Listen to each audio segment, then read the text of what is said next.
All right, so I got these boots when I was in Maine. They're actually Wolverine boots. You can kind of see the name on them. And they're Wolverine since 1883. Be wearing these today for delivery. They're insulated with tracking on the bottom. About $70 or so. Be wearing these. And Linda's staying in today with Kitty. And I gotta get the car defrosted. So I'll be using this right here, which is known as de-icer. We used it in Maine when I lived up there by Canada. All right, Kitty, you have a good day. You too, Linda. Here we go. All right, Linda's going in to get a drink, and I ran out of Sub-Zero windshield wiper fluid. So this is a really good AutoZone. Guy Ray that works there, he's very helpful. He walked me through a battery change yesterday on the AGM battery. Really nice guy. I don't know if he's working today, but what I'm looking for is Sub-Zero windshield wiper fluid. And I'm gonna make sure, I'm gonna put a little bit of that in there, just in case. All right, guys, it's time to get that Rain-X season. It's gonna be at zero Fahrenheit. I'll show you what it looks like if you don't do this.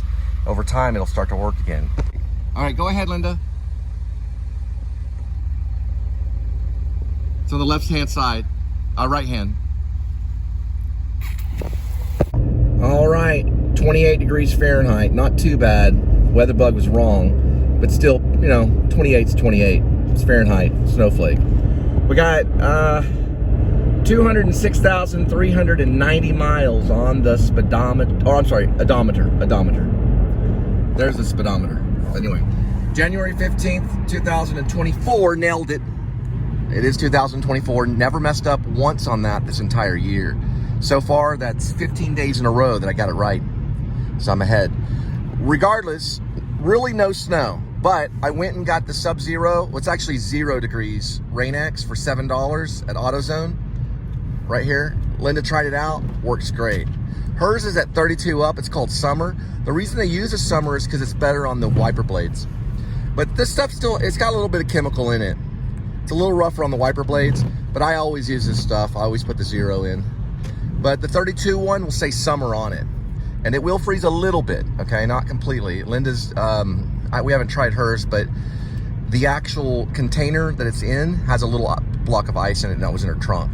So I opened her trunk, took out the Summer, I guess you call it the windshield wiper fluid, and inside of it, there was like a little chunk of ice. This one was completely dry, so I had no windshield wiper fluid at all, or it was the Summer one that was, you know, either frozen or whatever. I mixed it in with the Rain-X, and I pushed this down for about, I don't know, a minute or so. It filtered through, pumped it out, started squirting really big time at first. You want to have this stuff because, listen, if you got to go in somewhere, like let's say a grocery store or something like that, it'll freeze over a little bit, you know, and this stuff will melt it. It's like a de-icer a little bit. I also have de-icer in the back. I also have a kit in the back that's a freeze kit, and it works pretty well. It's got, I don't know, I'll have to look at it sometime. I may have showed it in a vlog over last summer. So it's a little zipper bag, has like a freezer thing on it, or like a, not a freezer thing, but it has like a freeze symbol on it. It's like whoops, ooh, sorry about that.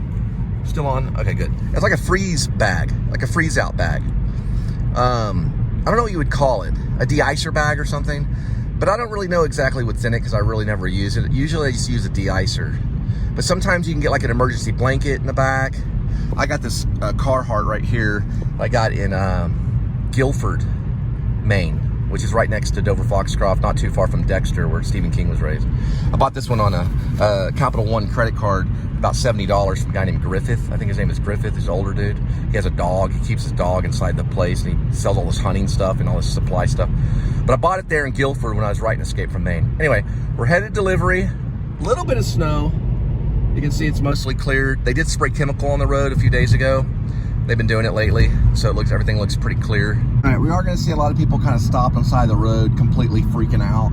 This is actually almost like summer in Maine. So, you know, I'm not being mean or anything, but when when a Texan sees a single snowflake, they panic and call the police. And one thing I say as a poet at times is, I always said when I came back to Texas, you can always run from a crazy guy with a knife, but you cannot run from the snow. And that's true. That's my statement. So you can always run from a nut, some crazy person coming after you or whatever. You can run from them and probably get rid of them or call the authorities on them and have the upper end. But you can't do that with the snow. So if you go up to Maine and you call the police and you say, hey, it's snowing, or you call anybody, the fire department, whatever, they'll just go, we know, hang in there, and they'll try to get to you. The snow is far more intimidating than a person, I'll tell you that. It has no mercy. It'll just keep falling on you and keep falling on you and keep falling on you and keep falling on you and keep falling on you and keep falling on you and keep falling on you and keep falling on you, and you just have to put up with it. It's just the way that it is. It's mean. It's not nice. The wintertime. But here, it's okay. This is just January, but hey man, February, you never know. So now, getting all these little prep things like Rain-X, get that 0 Fahrenheit one. Make sure it says 0 on there, or you can get a sub-zero one for -20 for a few dollars more. And it's like a de-icer. It works great. Plus, it keeps your windshield wiper fluid running, so you have that puppy going. See. All right, you want to have that, and also get those AGM batteries going. It's a little extra money, but it's a good thing to have if you can. If you get a flood battery and everything, people can bail you out at certain times. I had to get jumped the other day. It was it's called a flood or a standard battery. There's nothing wrong with this. $89, you can still get it. But I highly suggest the AGM batteries. Duralast looks like a good brand. Duracell makes them too. And you can get them for trucks and cars. All right? All right, so exciting stuff. Lightscape, I have no idea. I'll probably say it's not going on. But the clock is frozen for sure. And then we're going to come up here to Casa Manana, and you're going to see two things. You're going to see Suzical Musical in February, if you can make it. They sold out on the last one, and then don't forget out once. So a guy named Glenn Hanser from Dublin, Ireland, with his friend John Carney, who's a bassist for the Frames, they wrote Once, and it was early 2000, and it's coming March 2nd through the 10th to Casa Manana. Suzical Musical is going on right there. But check it out. It's a great movie, too. The bassist became a filmmaker to make that movie. It's probably one of the all-time top 20 movies. Just now found out Once is a 2007 movie, but they turned it into a musical after the movie. It was originally a movie. It's almost like a musical, but this is actually a musical version of the movie. So it looks like it's going to be a good one. Could be dancing, too. All right, first delivery will be at 5:50 p.m. arrival, 8 minutes, 4 miles. All right, there it is, the Trinity River, the one and only. And there's the skyline of downtown Fort Worth. We're looking at the go-karts of Rockwood, and nothing today. We're at 26 degrees Fahrenheit, so no brave ones. Probably not even the crew. And then we got the go-karts mini golf. So nobody's out there, not even the workers. So everybody just stayed at home. But if you want some restaurant food, just pick up the phone and you might see me. Unfortunately, I won't be able to reveal my location because I have to worry about security. But nevertheless, restaurant delivery, it works. And we've got another.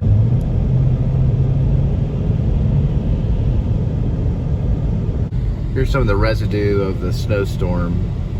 Now, this morning it was covered in snow. Last night there was quite a bit. I showed the rooftops. They were completely covered, but not a whole lot. It seemed to just kind of go away after a few hours, and it just kind of cleared up. So what I was thinking was going to be like maybe a snow day or half a snow day turned out to be just a kind of almost a regular day with a little bit of ice patches here and there. You still kind of want to watch out a little bit, but you never know. February's coming up, and we've been hit before big time in I think 2020 or 2021. No, it was 2021 February. It was a horrible snowstorm that lasted a few weeks. All right, this road's called Long. It's kind of cool. It's a fairly long road. I mean, it's not the longest road, but that's what they wanted to name it. Long. Or actually, it's Long Avenue. There's some cactus right there. Yeah, it's just Long Avenue. It merges with the like Shenna Avenue, and then there's what's that, Woodlawn. So it's just, you know, this would probably not be a good road if it was iced over. It probably would be a little bit slippery, depending on if they came through with the snows. I guess if they came through with this, what's it called, the snow scrapers, then it might be okay. But you never know which road is going to be bad during the winter time. This one's obviously fine. But you know, up north, there's probably some really cool snow delivery vlogs, or at least people out on the road, you know, getting some good footage of all the snow and stuff. But looks like today we're just gonna have to use our imagination. Just went on to, what is this called? Thurston? I guess like Thurston. It's a 3-hour tour. A 3-hour tour. Thurston was the guy, he was one of the millionaires. Wasn't he called Thurston? And there was the professor and Mary Ann. Professor and Mary Ann here on Gilligan's Isle. It's a 3-hour tour. A 3-hour tour. It probably won't equal to 3 hours. I mean, yes, it will tonight, but not the vlog. I'll try to keep it 20 minutes, 20 minutes, and 20 minutes. And you can just gamble on which one you think will work. Looks like we got the Leaning Tower of Pisa right there. I think they actually say Leaning Tower of Pisa. It's not a Z, it's actually a S. Pisa. Almost like saying pizza, but Pisa. Leaning Tower of Pisa. Anyway, however you pronounce it, leave a comment if you can. But write it in IPA, which is the International Phonetic Language. Or it's actually the International Phonetic Alphabet. It's an interesting alphabet to learn. It's international. I think everyone should really know it. If you look in a dictionary, you can always see it, because that's what helps you pronounce the, you know, word, like the word THE, which is the or the. It's usually a T and then an H and then an upside down E. Oops, slipping. There we go. We're back in. There we go. Well, anyway, American Splendor, which is a 2003 American comedy film about Harvey P. Carr, who helped R. Crumb. Now, whether R. Crumb took ideas from him or R. Crumb just illustrated, it's hard to say. But R. Crumb did know about him, and he lived in, well, not R. Crumb. I believe R. Crumb was from the California region. But R. Crumb traveled to Cleveland to visit Harvey P. Carr, because Harvey P. Carr was from Cleveland. Okay, hang on. To sit in solemn silence on a dull, dark knock in a pestilential prison with a lifelong lock, awaiting the sensation of a short, sharp shock from a cheap and chippy chopper on a big black block. Whether the weather be cold or whether the weather be hot, or whether the weather, whatever the weather be like or not, a big black bug bit a big black bear, and the big black bear bled blood. Susie sells seashells by the seashore. Susie sells seashells by the seashore. Okay, now we're ready. And then, like, you know, in the NBC version or in the cable version, they'll just edit that part out. At least I think it's funny. I don't know. Going back to Harvey P. Carr. So a guy named Paul Giamatti, very good actor, dangerously good actor. Believe it or not, his career isn't exactly like Harvey P. Carr's, but he would do theater on the side. He took a few odd jobs. I think he was a dishwasher at one time, and then I think another time he sold, I don't know, it was some kind of thing. He sold something. I saw the interview just the other day. But anyway, he had some odd jobs. He did theater on the side. No one does theater on the side, but that's how he talks about it. So he was always doing theater.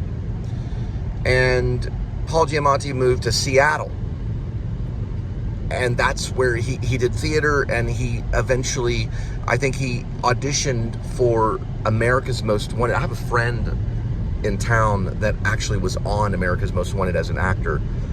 playing one of the big time criminals. And he was on America's Most Wanted, or at least that's what he said.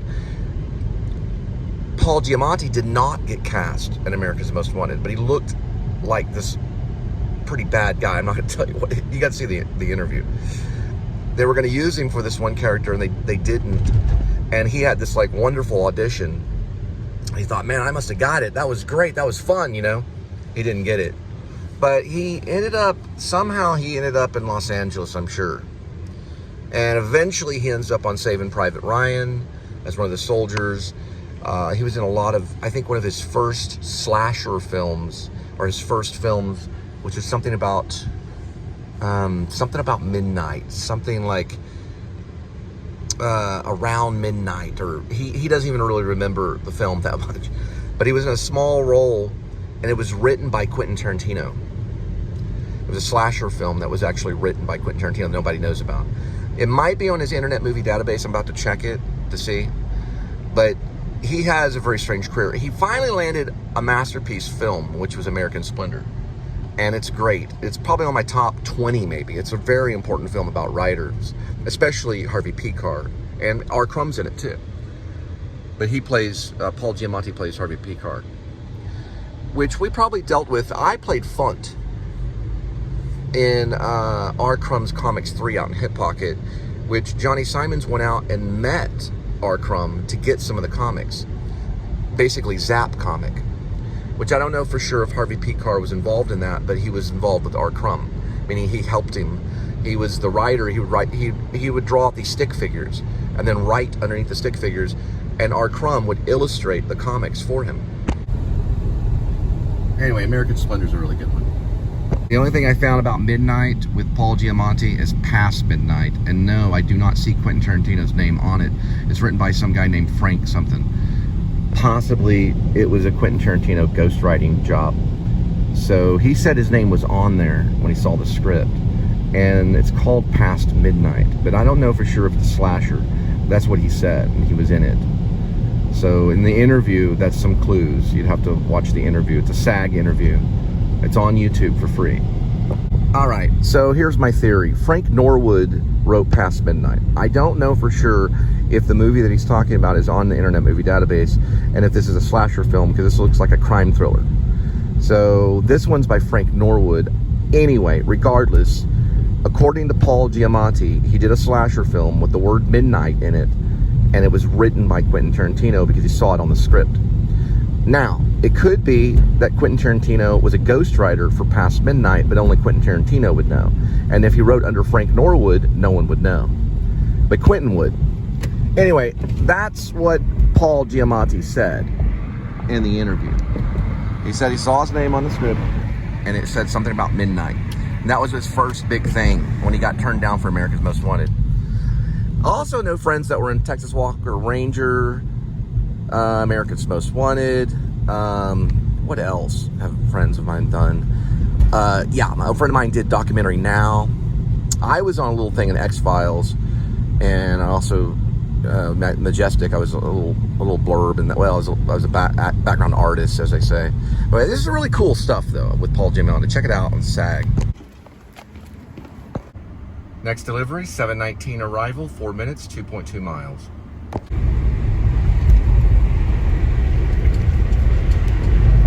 All right, turned on some psychedelic Furs, Pretty in Pink, good soundtrack music, and headed to the next one. Isn't she pretty and pink? Isn't she pretty and pink? Caroline.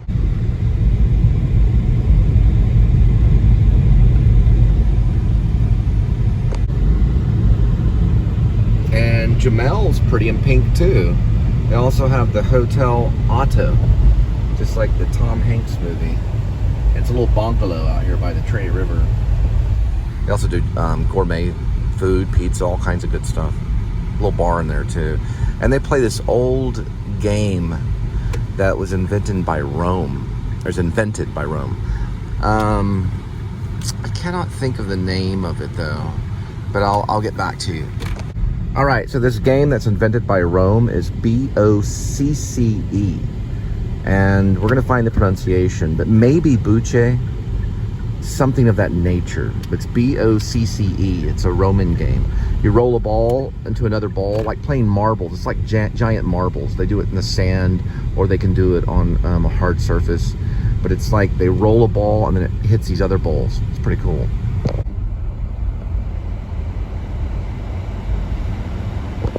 And that says, beware of sneaky dog. Isn't that something?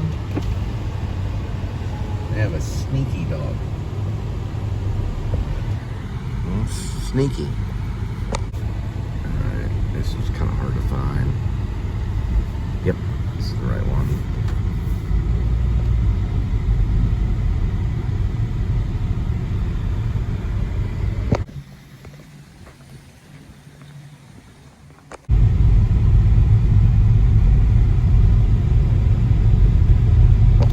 And there is the butterfly, right there. Right next to Pearl Kalaschis, which is right there.